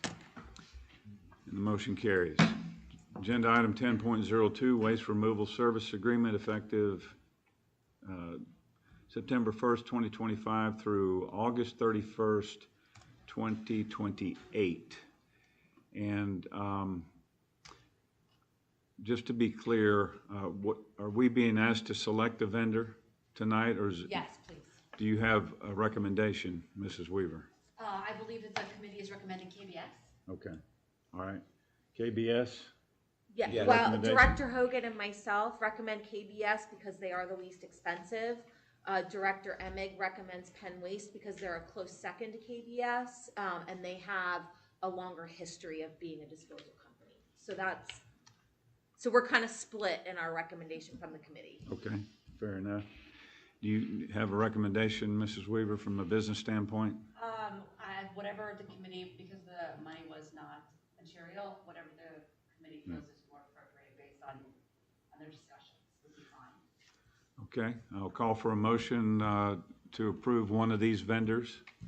If anybody'd like to make a motion to approve one of the vendors. I'll make a motion to approve KBS. Director McKinney moves to approve the KBS Waste Solutions contract. Is there a second? Second. Director Hogan seconds the motion. Discussion. I don't, when we set up the agenda, we had a discussion on these bids for the waste. Penn Waste is who we're currently using. I asked the question, have we had any problems? The response from the district was they were giving us pretty good service. KBS is, my understanding, is fairly new to the trash business. They're trying to get into it, get up and running. I'm nervous about, we've got good service. The price is a little less for KBS, but not that much, that I'm willing to take a chance on a different vendor when we have a vendor that's giving us good service and gave us a competitive price. So I, for one, cannot agree with going with KBS. Well, this is just for argument's sake, but KBS and Penn Waste were both owned by Scott Wagner, who was former state senator here, and he sold Penn Waste. That is why KBS is now entering into the garbage business, because he was a garbage man for 30 years, basically. That's what it amounts to. He owns KBS Trucking. That's all the difference really is. And who did you say our current provider is? Penn Waste. Penn Waste, okay. And that's what Scott Wagner, that's the company he developed and grew. Do you know a business that uses KBS and they have cameras on their totes? And so if you put something in to recycle and it's not to be recycled, you do get a ding. You get a fee. So just. That can be risky. Can they tell you when somebody's illegally dumping too? I wonder. I don't That know. would be nice. I don't know. You mean dumping stuff in your container? Yeah, up to $500 fine. Yeah, if somebody's throwing stuff in your dumpster. I mean, that's a good point. That wasn't brought to our attention in the committee meeting, so I don't know.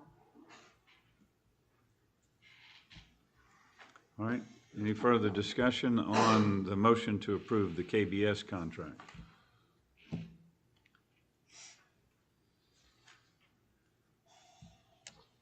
All right, hearing none.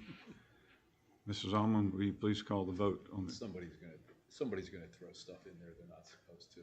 That's all there is to it. Because it's tricky. I mean, it's a fine line between what is recyclable and what is not and all that, so that's. It's a rough business.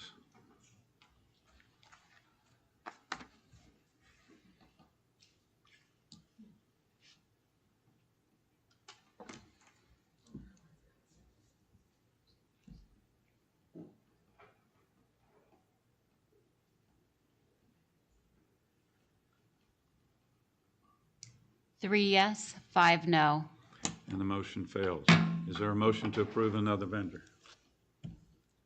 Motion to approve whoever. Penn Waste. Penn Penn Waste Waste. is the Yeah, next. Penn Waste. Yeah, Penn Waste is the next. Okay, so I'll who? second it.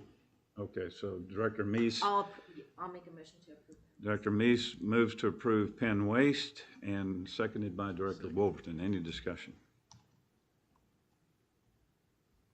Hearing none. Mrs. Almond, are you ready already? Yes. Okay, all right, please call the vote. Have to be nimble back there at that back table. If I had known.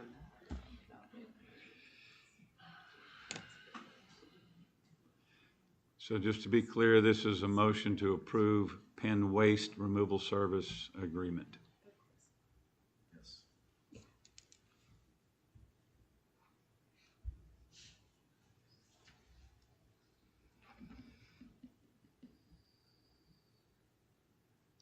7 yes, 1 no. And the motion carries. Agenda item 10.03, the 2025-2026 CTE Student Placement Agreement with Northeastern School District. The agreement is attached. Are there any questions for the administration? All right, is there a motion to approve? So moved. Director Emig moves. Second. Director Wolverton seconds the motion. Is there any discussion? All right, Mrs. Almond, please call the vote.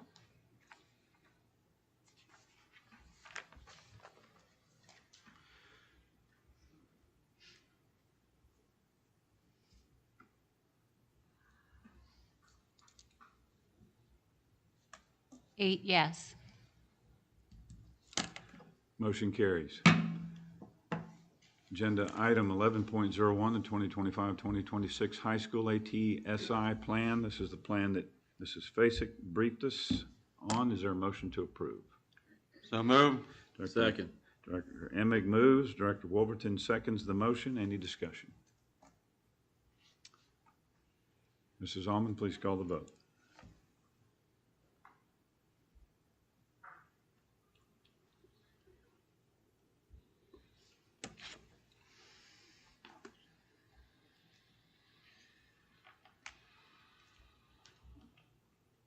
Eight yes.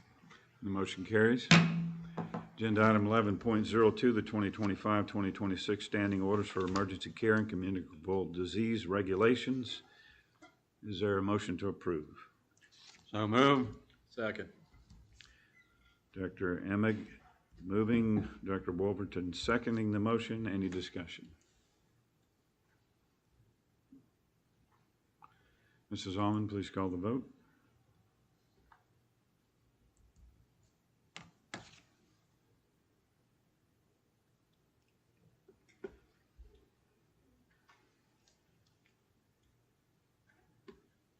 Eight yes.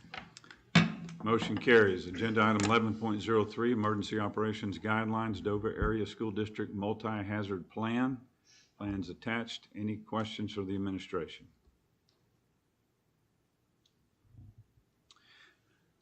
Is there a motion to approve? So moved. Second. Director Emig, Director Wolverton. Is there any discussion?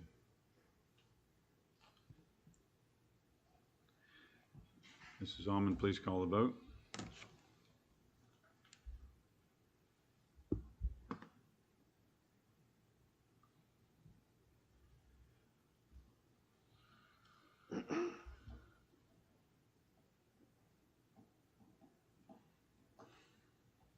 Eight yes. Motion carries. Agenda item 11.04, the 2025-2026 Athletic Department Handbook.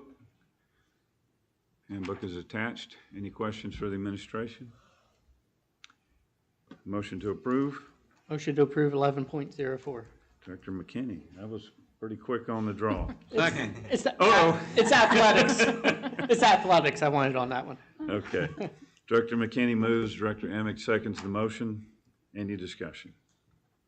Is there any changes to this handbook?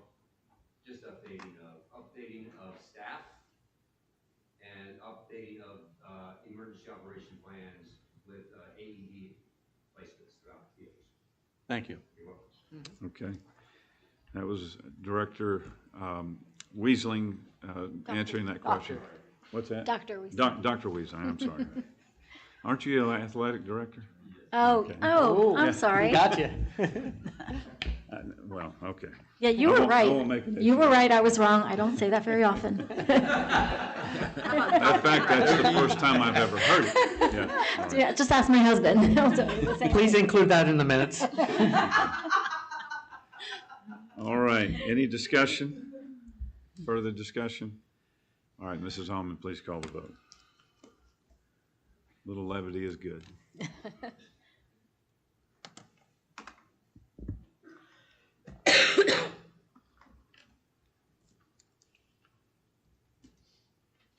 Eight yes. Motion carries. This takes us to our second public comment period. This will be 2 minutes per speaker. Anyone seeking to make public comment?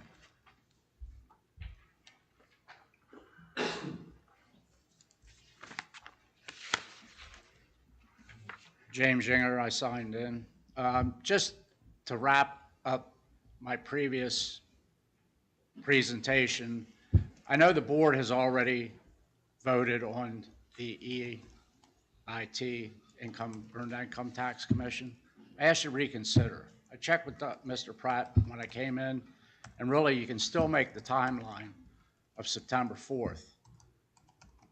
I guess when I hear that the district is struggling in some cases for revenue, if you're truly bound to want to help this school district, you will pay a little bit extra, especially if you have kids going to school here.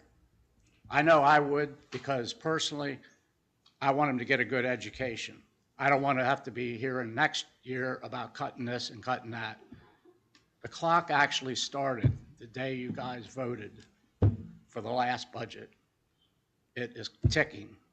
Time is running out, and if you're not addressing every meeting, you're going to be back in April, June, or January, February, March, and you're going to end up looking for cuts, and nobody wants to be there. This is free money. The beauty part of it is you leaving the whole township, the whole school district, they are actually the ones that are voting, yay or nay. It's off you guys' back. And I don't know if you want to be not associated, that you suggested that, but personally, you're squashing a lot of voices that aren't expressing yes or no, bottom line. Thank you. Thank you, Mr. Yinger. Anyone else? All right, thank you. The public comment period. Oh, yes, come on. You barely made it in under the wire. I'm Delia Caldwell. I signed in. So I didn't join the committee. I dropped the ball on that one. But I am glad that you guys stuck with Penn Waste for a little while longer. I do want to mention that when thinking of vendors, if it is a narrow price point or if all things are equal that way, remember that employee benefits, safety, other factors, if you can compare on those factors as well, remember that those employees are also the kids' parents, what kind of houses that those employees can afford, impact our property values and impact the school. So we are a part of a community and a system. So when you do have those opportunities to look at vendors and there is a comparable price point and you can make those type of decisions and you can influence and you can reward that contract, do remember that you can influence and benefit that company that's going to reinvest in our community in that way. So that was my thoughts. And also performing at the White House isn't neutral. So just keep that in mind right now. It used to be. It's not really neutral right now. So be prepared for that. What did you say isn't what? Performing at the White House as you consider applying for that. Be mindful of the requirements. I hope none of those requirements are compromising or controversial in any way, and remember that it's not neutral and not all students would be comfortable, so just remember it's not neutral right now. So thank you. All right, thank you. Your last name was Ms. Caldwell. Okay, thank you. Anyone else seeking to make public comment? All right, public comment period is closed. Comments and observations from the board members. We'll start with Director Wolverton. Mrs. Weaver. Yes. If you could have your staff maybe the next month give us a breakdown of where Dover stands on the millage rates in comparison to the other school districts for Centerline. Yes, absolutely. Would greatly appreciate that. No problem. Another thing, I brought this up the last time with Mrs. Fasig's hall pass thing. She spent $7,000 out of her budget to have it last year. Again, she spent $7,000, I assume, for the hall pass app to be placed on. I think we need to, as a school board, give her $7,000 a year toward her budget since she does that, because it's a big benefit. I've heard it from the parents. Parents, you know, when it's mentioned and they understand the safety concerns, the tracking concerns, as I like to call it, it's like an electronic bracelet placed on the students in a nice manner, but it's definitely got its benefits. And it's something I just feel it should be given back. I'd like to see that placed on as a part of the agenda next month, if we could, to vote on that. And another thing that I'd like to bring up is the idea, and this was brought up by the administration, nothing against you, Mr. Pratt, but for the idea, do we need an attorney at both of our meetings every month to be placed on the agenda for the board to actually take a look at it? I can understand if we have something that is really serious, but if not, there's no reason we can't send him an email or give him a phone call and save the budget on Mr. Pratt's appearance for both meetings every month. Okay. All right. And that's all I have. Okay, thank you for that. Dr. Meese? So my son's a senior this year. So exciting. So you're going to hear some senior stuff from me. The seniors are painting the parking spaces at the high school. So if you have an opportunity the next time you're at the high school, stop and check out the front like 2 rows for their artistic endeavors. Jackson's is a Monopoly space.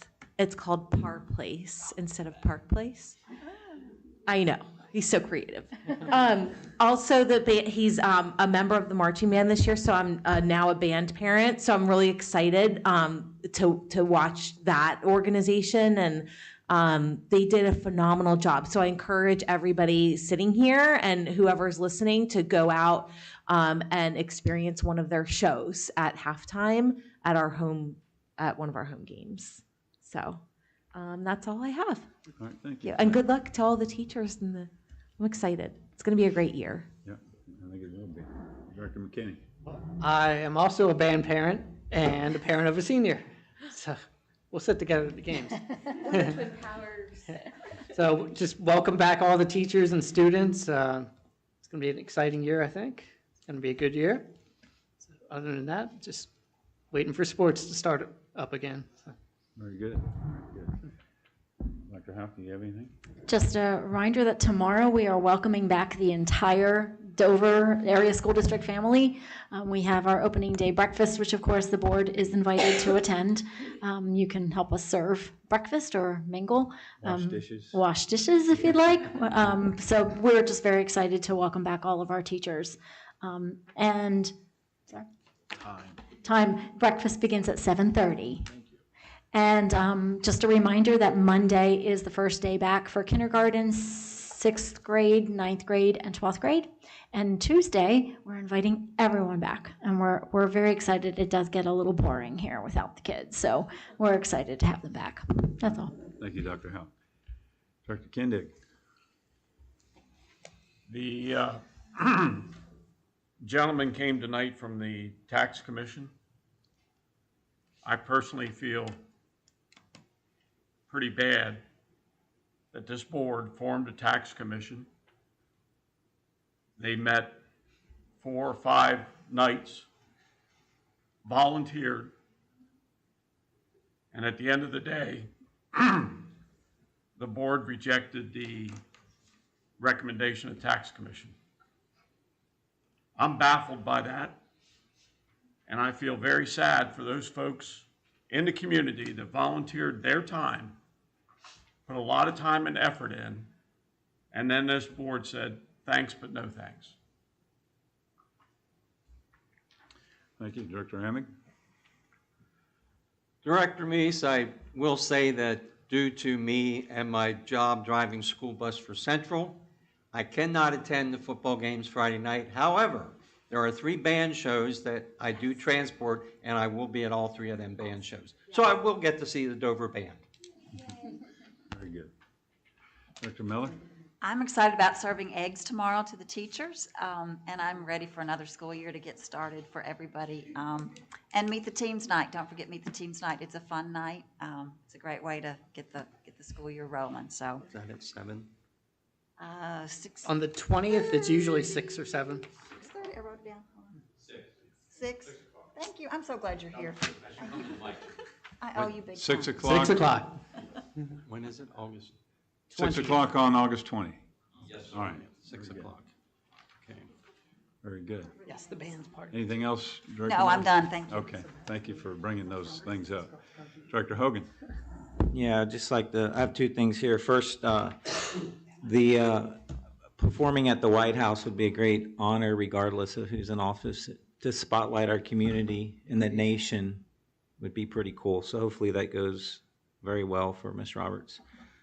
In terms of next steps for the track team, how do we, or what's the next step? Because we had the presentation. Is that something that the school districts takes up, or is it something the board needs to take up, or? Actually, we haven't received a presentation. We had 2 people make public comment tonight. The school district has not proposed this, but we've heard the voice from the public.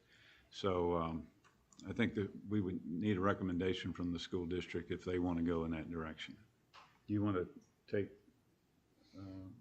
stab at speaking to that issue? Yes, so we can certainly do that investigation and collect the numbers and the data and see how much it costs, because we haven't done that work.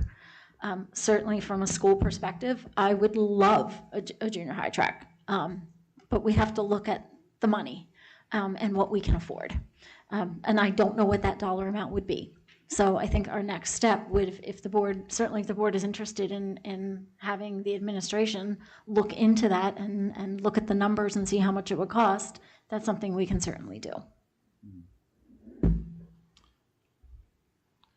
Anything further on that topic? So what does that mean? Are you going to look into it, or how do we? Well, I think she would be looking for some indication. Yes, from the I'd like board. her to look into it.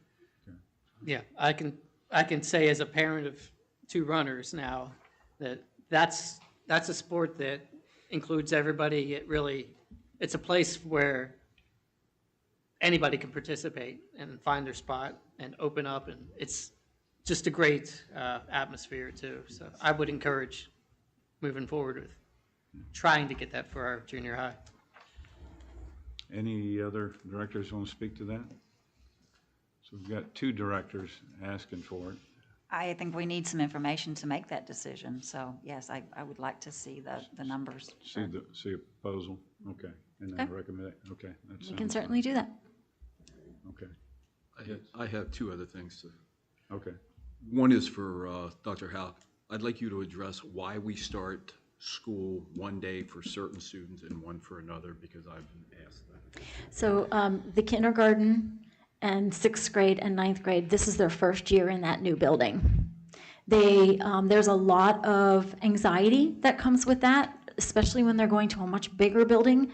I can tell you they're afraid they're going to get lost. They're afraid they're not going to be able to find their rooms. It's a huge anxiety. So we want to give them the space and allow multiple teachers to direct them. You let them get used to where to go when they. I don't want them to walk off the bus and have no idea where they're supposed to go. So that's why we do it that way. That's one. The other one that I'd like to address for Mr. Kindig is this. I was with you with the idea of changing in the IE, individual earned income tax. Totally with you at the start of it. Once I learned the peculiarities to the system and how it worked, that is why I voted against it. I want you to understand that, and anybody else, once I learned how that system actually worked. All right, so we'll go back to Director Hogan to complete I your was comments. done, but he raised a good point in that the commission wasn't unanimous in bringing that before the board. It was, I think, 5-3, so it was pretty close. That's it for me. Okay. All right, Mr. Pratt, do you have anything? Mr. Wolverton, I'll be more than happy not to come to meetings. based on the budgetary issue that was been presented for the last 7 months in regard to my attendance here, I think the savings of me not coming to 2 meetings, or if I only come to 1, would be $7,000. If I do my quick math based on the public comment, that may pay for your junior high track and field coaches. So I will just say that I will take that, and I mean, if that's what your desire is, I'll be more than happy to help you out in that as much as possible. Director Hogan has indicated, though, that he will feel that he has lost somebody to talk to. I know. I watch that all the time. Okay. I just want to make sure you understand that as well. Last thing I will say is just I want to make sure you guys understand something that we've talked about this before, but the case involving Northern York County School District and Dover Area School District has now been scheduled to be heard by the Commonwealth Court on September 9th at 9:30. So I wanted to let you know that we recently got notice of that, so I bring that to your attention this evening. Would we anticipate just a hearing, or is this? It's oral arguments. Oral arguments. So the way the Commonwealth Court does is they basically have a cattle call. They have a whole bunch of cases that they hear. A lot of them settle before they get there, but based on where we stand, we are scheduled to start, that session's supposed to start at 9:30, and wherever our number comes up, that's when we get called in for the morning session on that day. Okay, and it could be months and months before a decision is rendered. More than likely months and months, correct. Okay. All right. Anything Okay. else? No, that's okay, but you know, Mr. Wolfton, whatever's needed for this school district, we've always done that, so there you go. Thank you, Well, sir. you make some valid points about helping keep him awake over there, so it's nice for him to have some conversation. All right, I have some feelings about that EIT as well. I felt like process-wise, it comes back to the board because we formed that commission. And so we bring them back in, they make a recommendation. I always felt like this is really in the hands of the voters. And I feel like by taking it out of their hands, we disenfranchise them and their opportunity to speak to the issue. So that's where I stand on that. Our future meetings are, the month of August is an unusual month. It's not just a busy month for back to school, but we have 2 board meetings, full board meetings in the month of August. So on August 26th, 7 p.m., we will have another board voting meeting. So for members of the public and for, of course, board members, just keep that in mind on our schedules. We'll be back in here again. I do not think we do committee meetings on that particular night. We've had our committee meetings already this month, so it'd be a little bit short of a night. All right, is there a motion? Well, just before we go, I would like for the board to remain here for an executive session following this to wrap up some personnel issues. And is there a motion to adjourn? So moved. Second. Director Emig and Wolverton move and second the motion. Is there any opposition? Hearing none, the meeting is adjourned. I'll ask that the public